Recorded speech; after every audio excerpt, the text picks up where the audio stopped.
All right, guys, welcome to your yearly annual pesticide training.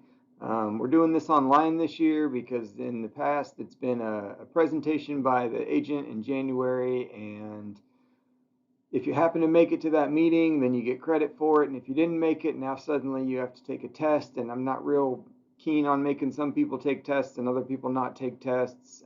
So it's just, in my mind, this is a much easier methodology for getting this information out to you guys. So we're going to go through this slide, and then at the end there's going to be a QR code. There's also a link at the end.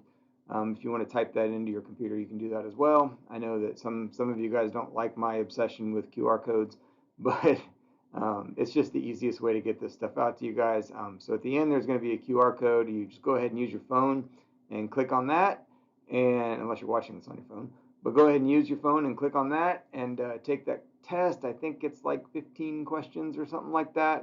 Kind of covers everything that's in this presentation. I can then pull a report on that, and I'll have everybody's name and their answer to their questions and be able to see where we need to adjust this training in the future. Or if I need to speak to some of you individually, if you're recommending you drink chemicals or something of that nature. Okay, so why are we doing this training? Well, of course, it's required by UF to do it every year, which is why we have to do it. But it's also a good idea in that you guys interact with a lot of people, and there's already a whole lot of misconceptions out there in the county about how to use pesticides and when to use pesticides and what they're for and whether or not you even should use them. And so because there's so much misconception out there, we really do need to have a solid understanding amongst ourselves as master gardeners as to what these chemicals are for, how they're used, what they're used for, and then be able to distribute that advice to the populace of the county. So it just makes sense to have this training every year. So a couple of questions just to start everything off. True or false, does the home garden on an acre-to-acre basis utilize more pesticides than an agronomic field? I want you to keep in mind that they're talking about every lawn in America, not necessarily, and every agronomic field in the country, not necessarily just a single instance of those. So there may be some cornfields that use more than a lawn, and there may be some lawns that use more than a cornfield on an acre-to-acre basis. But in general, that is true.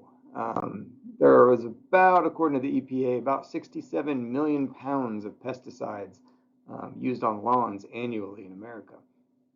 Now that's across roughly 20 million acres of lawns, which makes grass, turf grass is actually our most cultivated crop and our most irrigated crop in America. But that's a lot of pesticide use, and that is a lot of lawn space. And so you can start to see the equation and the picture as to why we need to be more educated on this and hopefully reduce some of that. The majority of insects in our landscapes are harmful to plants. That is false. There are roughly 12,500 species of insects in Florida. That's not to say the country, just in Florida we have that many species of insects, and they fill all kinds of niches. Some of them are detritivores, so they're going to help break down the organic matter that's in your soil. Some of them are predators, some of them are parasitoids, some of them are herbivores, and the herbivores are the ones that we're concerned with because the herbivores are the ones that attack our plant life, and so those are the ones that we're concerned with. But to start off, we need to identify what a pest even is, because you might think of it as just insects, and certainly that is not true. There are a number of what we would consider a pest, up to including weeds in our lawns and in our landscapes. So naturally, weeds are the first one. Of course, I put a picture of chamber bitter on here because everybody knows that one. And if you're going to call something a pest, chamber bitter is probably the best one to call that. But of course, you can have algae problems if you have a pond or if you have standing water on your property. Fungal problems, that's probably our biggest one here as far as pathogens are concerned. We always have fungal spots, and we always have people bringing in fungal issues to us. Of course, insects are a problem too. We have the leaf-footed bug right here. We all know that one. It gets mistaken for the assassin bugs all the time. And it's a huge herbivore, and it's going to cause a lot of damage if it's left unchecked. Some things that people might not think about are nematodes, those tiny little worms that live in our soil. Those can be a pest if they're inhibiting our our growth of our whatever product we're trying to make. And then of course we have rodents and animals generally, so that includes deer and rabbits and all that kind of stuff. And we're going to talk about how to mitigate some of this, and then we're going to talk about when to use the chemical controls for some of these. First and foremost, the thing that we need to think about before we do anything, just to get an idea of what our problems are, we need to teach people that they need to scout their gardens. They need to be out there, they need to be looking at their plants, they need to be looking for signs of problems, and we're going to go through a couple of examples of that here in a second. This says periodic examination of garden and landscape areas, but it really needs to be every day if you can afford it. If not, every other day is okay, and break glass in case of emergency. If you only get out there twice a week, that's fine too. Sorry about my light. If you only get out there twice a week, then that's better than not getting out there at all. But we really do need to teach people that they need to go out and look at their plants. They need to look for these signs before they become massive issues. So where do we look? So we're going to look on the undersides of leaves. We're going to look at our older leaves. We're going to look at any leaves that are rolled up. We kind of want to look at our flower buds. We want to look at the stem joints. We want to check the stems of our plants. Now, this doesn't have to be a highly in-depth examination. You can kind of look a plant over real quick and then move on. You don't even necessarily have to look every plant over. But you're going to want to drill down real deep on a couple of those plants, and you're going to want to get an idea of what's going on in your gardens. The things we're really concerned about in this are going to be your density, your distribution, and the life stage of those pests. So when we talk about density, we're looking for a specific pest, and we're looking at how much of that pest is in your garden space. We're not worried about the density of it across the entire nation. We're only concerned about your garden space. And so we're going to look at that, and we're going to try to get a good idea, and we're going to have to estimate populations, particularly with home landscapes.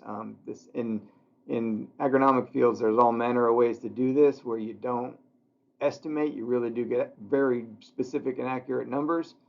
But in a home landscape, it's just somebody walking around their garden. It's going to be an estimation. And then the distribution, we want to know where that is, again, in your garden space. We don't care if that bug is prevalent across the nation. We care about what's going on in your garden space. Is it infecting 10% of your plants? Is it affecting 30% of your plants? Is it as high as 50% of your plants? That's an important piece of information to have. You match that with the density. If you have a big population and they're affecting a lot of your plant life, you know you need to take measures to control that insect. Hopefully you've taken measures prior to getting to that stage, but in this one you know you need to take some measures to get that done. And then you're also going to want to look at the life stage of that insect, because some things can be knocked out with horticultural oils and insecticidal soaps, but things like scale, as they get later on in their life cycle, they get real heavy armor plating, and those horticultural oils and insecticidal soaps, they're not nearly as effective. And so you need to catch those in the early stages when their skin and their armor isn't there yet, and their skin is real pliable, and you can get those insecticidal soaps in there and control that pest. So life stage is a big deal for these pests, because it speaks to how they interact with all the different chemicals you might put on them and or controls you might have for them. So just a real quick, when you're out scouting, you may see something like this. Some of you may be shouting at your screen right now and telling me what this is, but this is kind of a fun little game. So I'll give you about 10 seconds to check this out, and then we will talk about what it is.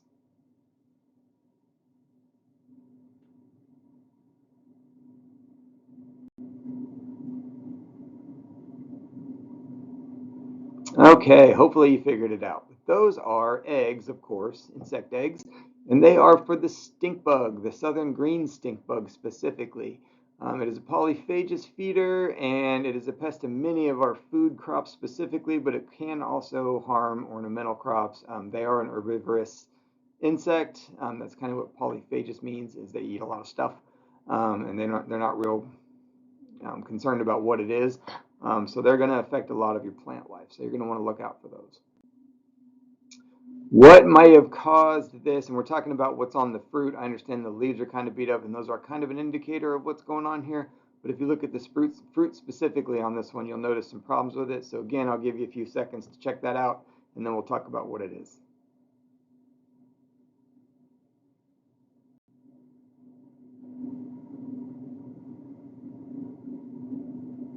Okay, so that is caused by the western flower thrip. It probably got into that bud when it was really tight rolled in there and before the flower even happened and got in there and caused that damage. And then as the fruit developed, the damage that was caused to that flower was translated to the fruit because I'm sure it passed some kind of disease in there. So those are the kinds of things you're going to want to think about if you have tight buds like roses and things of that in your garden. Is you need to look for those thrips because those thrips are a big problem. One way to look for those is to pull their bud off of there, put it into a paper bag, and shake it real hard, and it should break that bud up.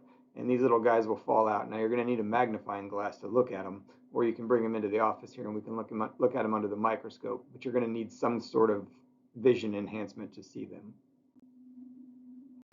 Okay, this is an easy one, so I'm not going to give you near as much time.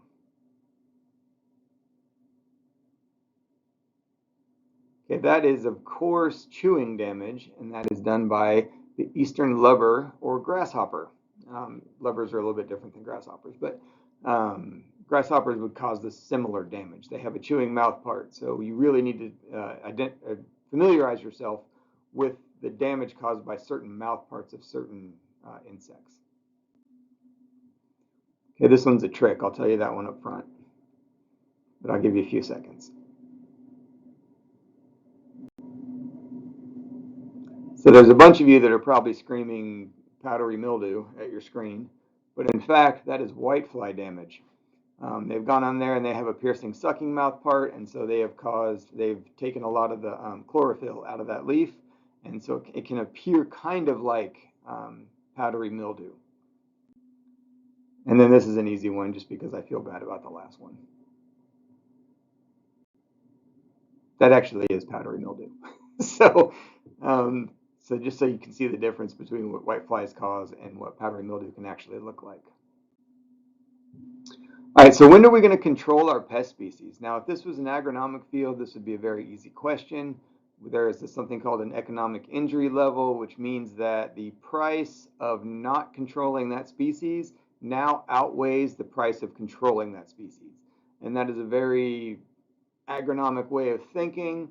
When we are in our home gardens and when we're dealing with clients that are in their own home landscapes, it is really up to them when they want to control it. They may think that not having a single insect is the way to go. I don't think that's the way to go. I don't think any of you think that's the way to go, but that may be the homeowner's opinion on it, and that's something we need to take into account when we recommend control of these things. But there are three main strategies for dealing with these pests. The first one is prevention. That's probably the best way to go.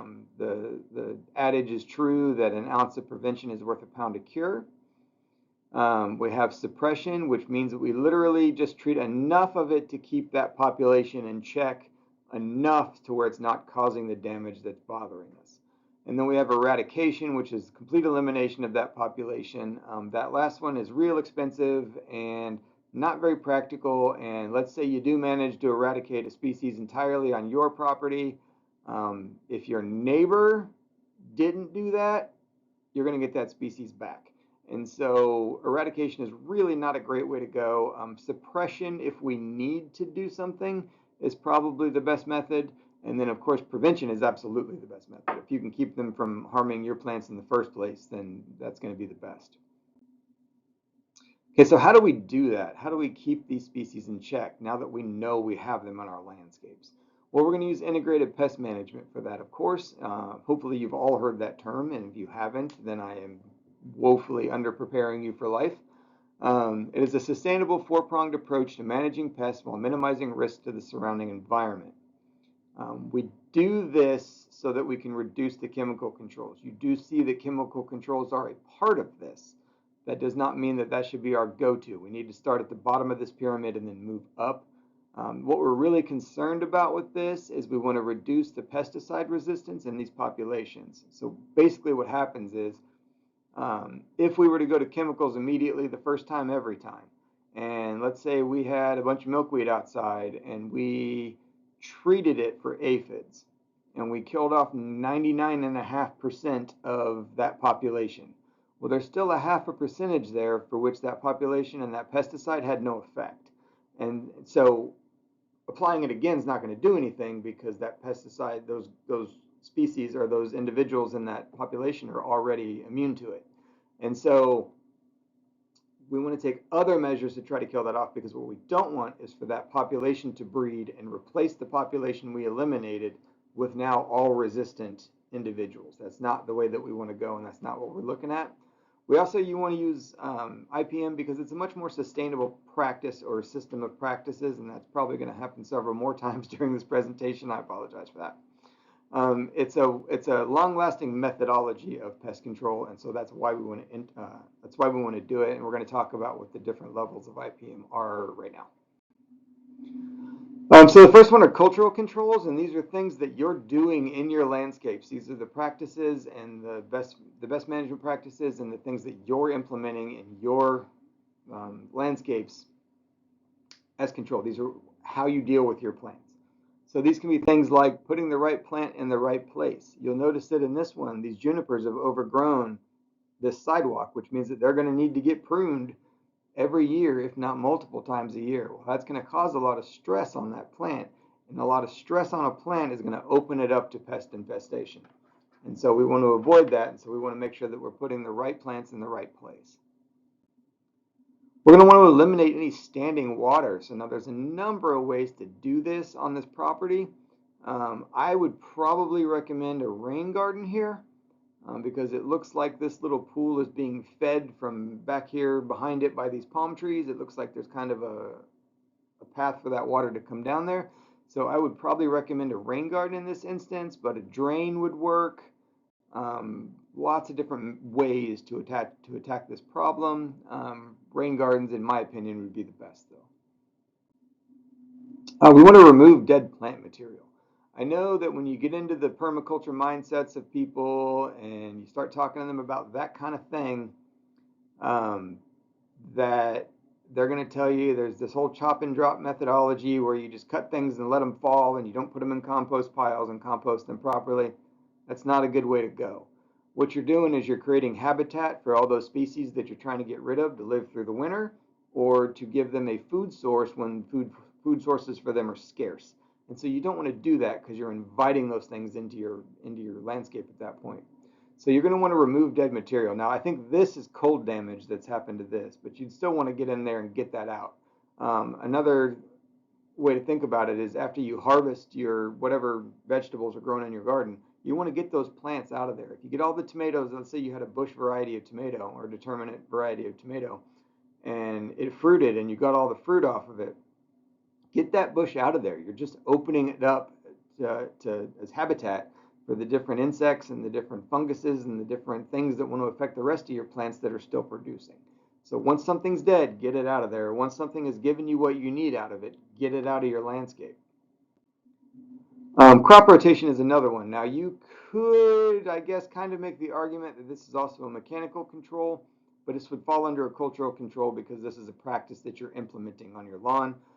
Basically, the idea behind crop rotation is you interrupt the known life cycle of, let's say, an insect or a nematode in this case. So that tomato, let's say you had nematode populations that were low enough that grew tomatoes one year. Well, if I grow tomatoes there every year, then they're going to have the food that they need to build their populations. If, on the other hand, we rotate that over 3 years, then over the 2 years where the tomatoes aren't growing there, that nematode population doesn't have the food and the habitat that it needs to survive. So the theory is that through that rotation, you can kill some of that population off and keep it at a manageable level. So that's the idea behind crop rotations. And then, of course, plant care, fertilizing and irrigation. People overwater, particularly their lawns, way too often. They over-fertilize their lawns way too often. Again, that introduces stress to those plants. Any plant that is stressed is more susceptible to a pest infestation. And so we want to make sure that we are not stressing our plants. And then, of course, there's some other sort of out there philosophies. Trap crops and banker plants. I believe I've spoken to you guys about these before. A trap crop is what you see in this picture here, and essentially that is buckwheat that they've planted on either side of that squash. The idea is that the buckwheat's going to grow a lot quicker, and so if any pest infestations do happen, they're going to go after that buckwheat over the squash. then the idea is you can treat the buckwheat or just remove the buckwheat as you will, and you'll take those pest populations with you or with that plant. So it's just a methodology, sort of an intercropping methodology to keep pests at bay or keep pests off of what you might be making a profit from or what you might be wanting to supply to your family to eat. That's the idea behind trap crops. And banker plants happen way more often in greenhouses. A lot of times you'll see a greenhouse full of tomatoes and you'll see like papaya trees in there, and you'll say, why are there papaya trees in here? Well, a banker plant is habitat for beneficial insects, and we'll talk about biological controls here in a second. But let's say lady beetles, for instance, live on things like papaya trees. And so if you provide habitat for the things that are beneficial to you, you can actually help reduce some of your pest populations. But planning out your gardens and making sure that you're taking these things into account, this is what makes it a cultural control. Mechanical controls. The easiest way to talk about this is fences. That's why it says right in the definition, physical removal of a pest species to include exclusion. And so a fence would be exclusion. Hand pulling weeds would be an example of this, or taking well, I guess I have insects on the next one. Hand pulling weeds, getting out there and making sure that you're deep cultivating those weeds on an individual basis, getting them out of your landscape, getting them gone, is a mechanical control. You're physically going out and removing something that wasn't planned for. Otherwise, it would be a cultural control. But because it's not planned for and it cropped up where you don't need it, you going out and physically removing it makes it a mechanical control. Dropping caterpillars into soapy water. What we see here is a whole bunch of armyworms on, I'm not sure what kind of leaf that is. I didn't do that kind of research. But this is a whole bunch of armyworms that are on this leaf. If you're out scouting and you see this and you pull that leaf off and go ahead and throw it into a bucket of soapy water, you've eliminated all those pests from your landscape in one leaf, all gone. So these are the kinds of things you need to look for, but it's a mechanical control because you're physically removing it from the landscape. Biological controls, this can be as easy as putting up a birdhouse. Birds eat bugs, it's just nature. So basically you're inviting habitat for predatory species. Predatory insects are a big one. This is one that Jennifer Walker actually pointed out to me. So this picture on the left here is from our garden. Now, if you weren't paying attention, you might think that that's going to be some kind of a mite, a spider mite, or something of that nature, or a non-beneficial insect. But in reality, it is actually it's a beneficial. It's the larval stage of this ladybug that's here on the right, and they are actually mite destroyers, or mealybug. I'm sorry, mealybug destroyers is the name of the beetle. Or I'm sorry, the beetle. But that's the larval stage of it. But if you didn't know that, you might mistake that for a mealybug and treat for mealybug and kill that beneficial. And it's not. It's a predatory insect. Predatory insects are very important in the IPM strategy.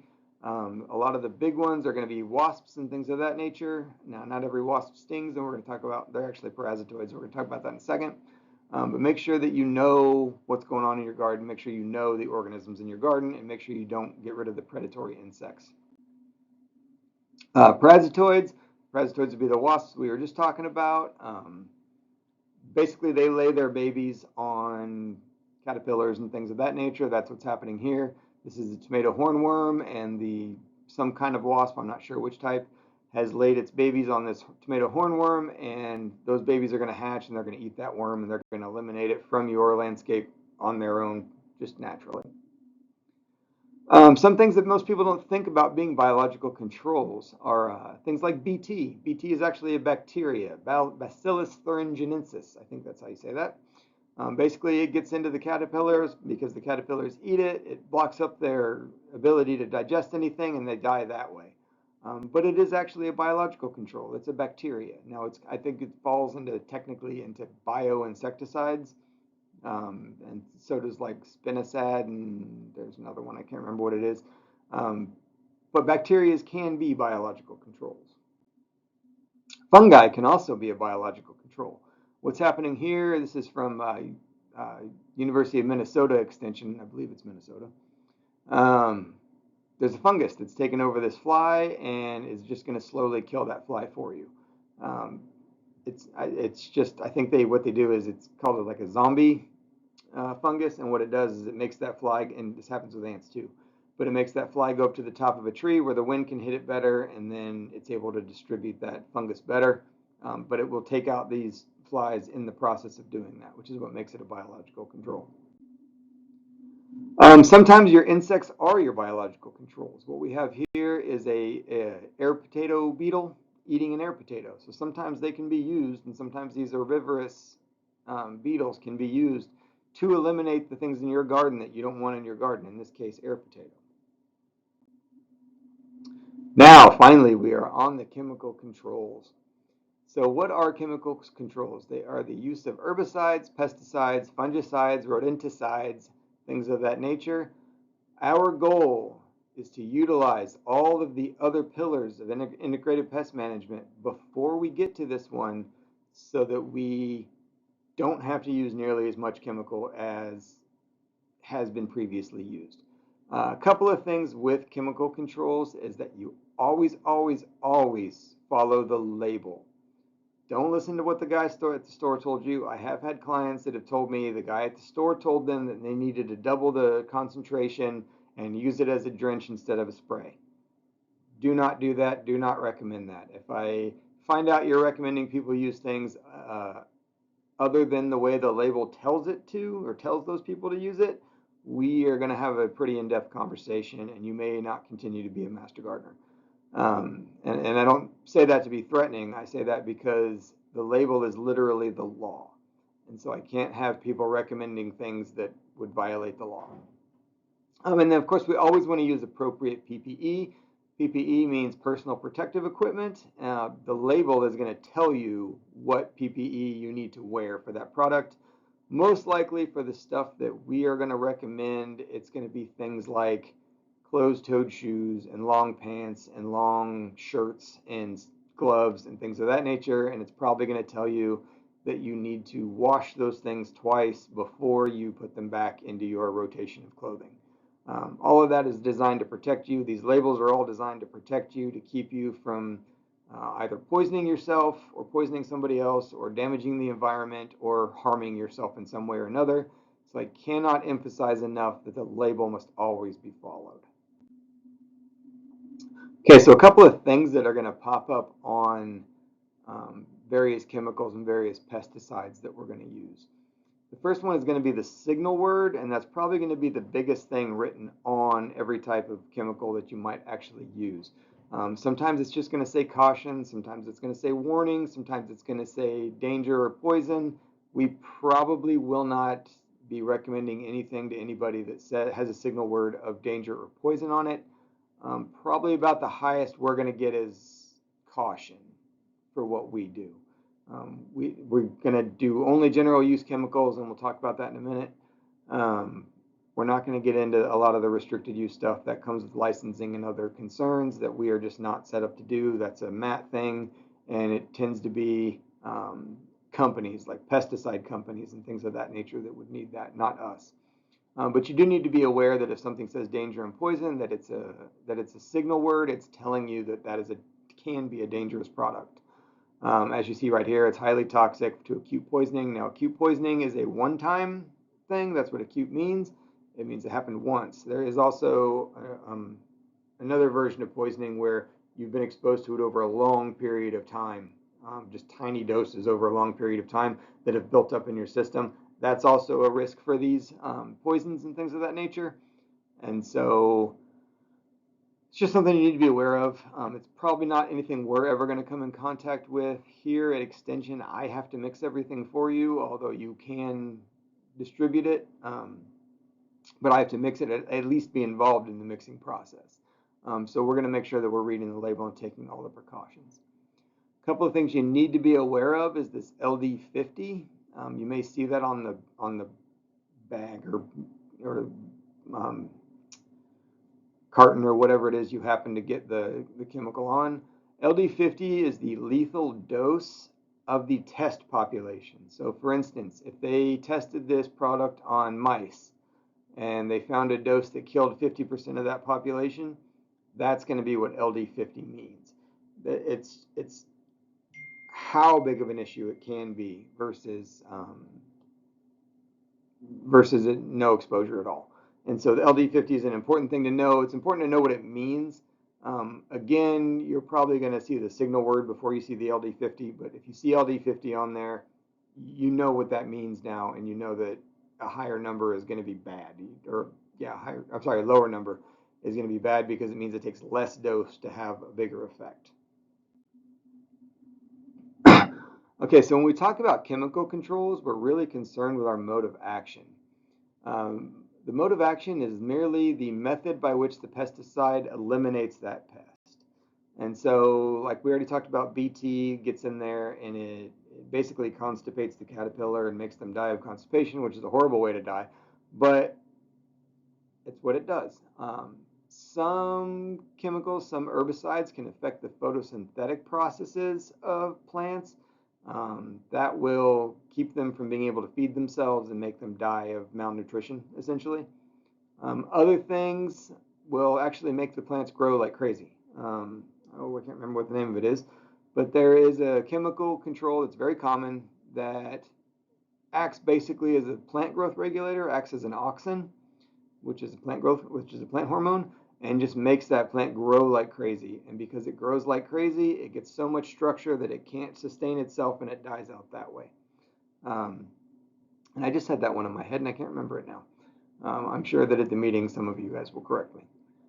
Some things, particularly with insects, that will affect their central nervous system. So keep in mind, it will also affect your central nervous system. So you need to make sure that you are paying attention to those labels and the modes of action that are on there. Now, I said we'd talk about this a little bit. So we have two main designations of chemicals. One is a general use, and that's going to be completely available to the public. You don't need any kind of licensing for that. You can go to Manning's, you can go to Hall's, you can go to Lowe's, you can go to any of those and purchase these right off the counter. There's no licensing requirements whatsoever. Restricted use products, on the other hand, are things that we will not recommend unless they have an applicator license. To get restricted use pesticides, you have to go through our commercial agent and you have to get a license and you have to go through FDACs and there's a bunch of training you have to do and the tests you have to take, and it costs you money and it's a license, and it's really not something that the home landscape person is going to ever really be involved with. So how do we avoid the pesticide resistance once we get to the stage where we do actually need to recommend chemical controls? Well, the first thing we want to do is we want to look at the mode of action of those chemicals, and we want to make sure that we rotate them. And we also want to make sure that we match the mode of action to the life stage of that pest. Sometimes the things will only, like I gave you the scale example earlier, sometimes a chemical, which insecticidal soaps and horticultural oils aren't considered chemicals, but they are chemicals, will only affect a certain life stage. And so you need to make sure that whatever mode of action you're using and whatever the chemical is you're recommending is effective for the life stage that the person you're talking to is seeing in their landscapes. So it's very important to match all those things together.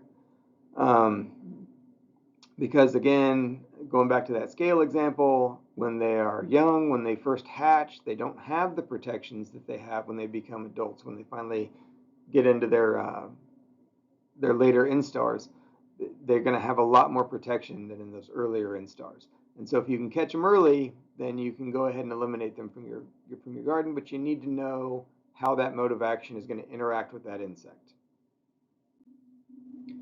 All right, so I know this wasn't very long. It's only about 35 minutes or so. I didn't want to keep everybody staring at their computer for too awful long. But you need to understand that the pest management is a huge part of gardening, particularly here in Florida.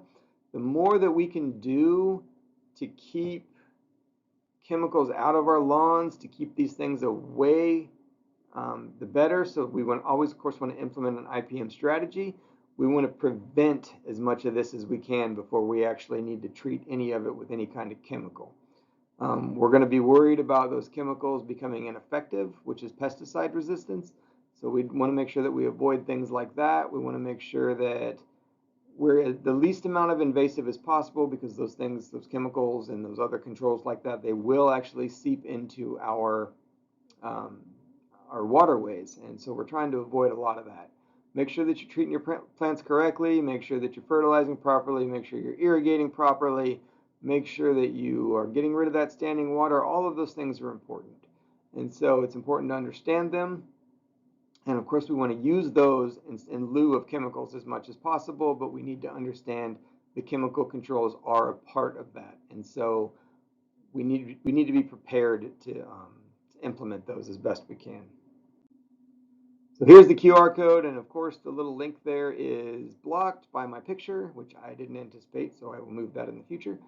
But you can click on this QR code, or you can call me and I will give you the link to this. I think that's probably about the whole link anyway. But just make sure that you click on this, take the test, get credit for this training so that we can move on in our year.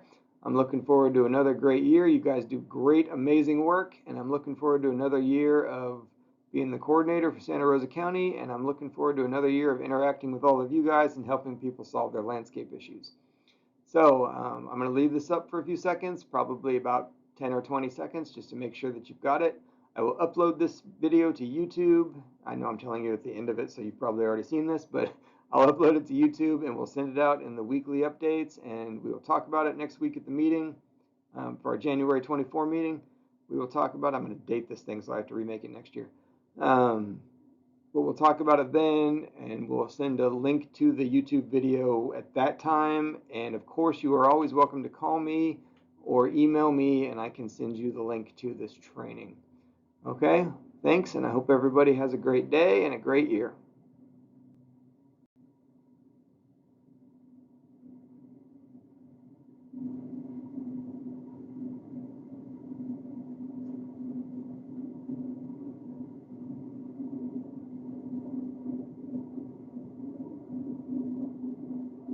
Okay, hopefully you were able to get it.